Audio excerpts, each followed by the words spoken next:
Chris Flores here, Flow Fitness, and welcome to this week's Chalk Talk. This week's more of a PSA, I guess, or PSA to parents and to coaches who work with high school athletes. And what I want to talk about is the myth of the pro trainer coming in and working with your high school athletes or your younger athletes.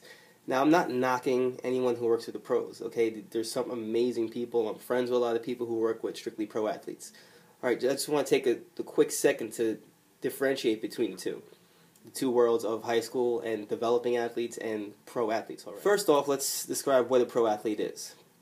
A pro athlete is someone who gets paid to play sports.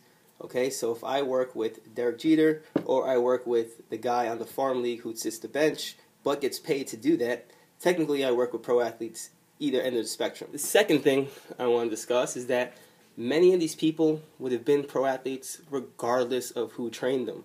Like, I hate to say this, and as fitness professionals, we do a lot of stuff to help improve our athletes and make them better. But in the long run, working with pros, LeBron James will be 6'8", 240, whether he worked with me or worked with your beginning trainer. He's going to be a great athlete. All right, he's just genetically gifted. There's some people who are just head and shoulders above everyone else, and I just want to stress again, I'm not knocking people who work with pro athletes. This is strictly for the parents and the coaches who pay top dollar for these people to come down and work with their kids. So here's my analogy I have with working with pro athletes.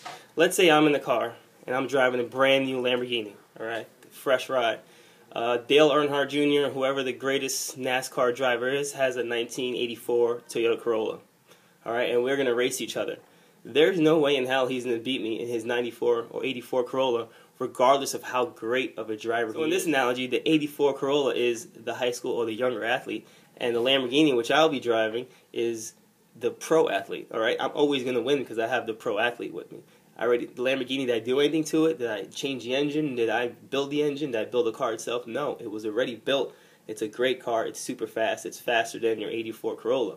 All right. Now, if Dale Earnhardt got to work on the Corolla and put all his special parts and basically gut the whole thing and start from scratch, I'm pretty sure he can build a car that can probably compete with the Lamborghini. But the point I'm trying to make is that if you have the genetics and everything and all the tools already, you're not building that athlete up.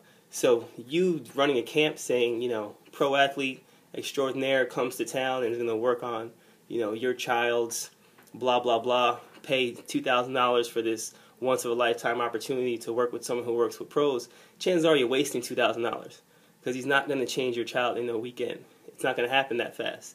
These changes take a long period of time. If he's a great, great trainer and has huge insight and been working in the industry for years and he's worked at all levels, maybe he'll offer a lot more. But if it's just someone hiding behind the, oh, I'm a pro athlete trainer, or I'm the person who works with pro athletes, then they're just hiding behind that label. All right, so that's our Chalk Talk for this week. I hope I didn't offend anybody. That's not what the Chalk Talk was meant to do. It's really just meant to wake up parents and, again, coaches who work with younger athletes and make them understand that, people who work with pros doesn't necessarily mean that they're going to be the best trainer for your high school child or anybody like that. All right, so again, it's not meant to offend anybody. It's just meant to educate and push people forward and make them realize that there is a difference with working with different populations. See you guys next week for more Chalk Talk. Chris Flores, Flow Fitness. Till next time.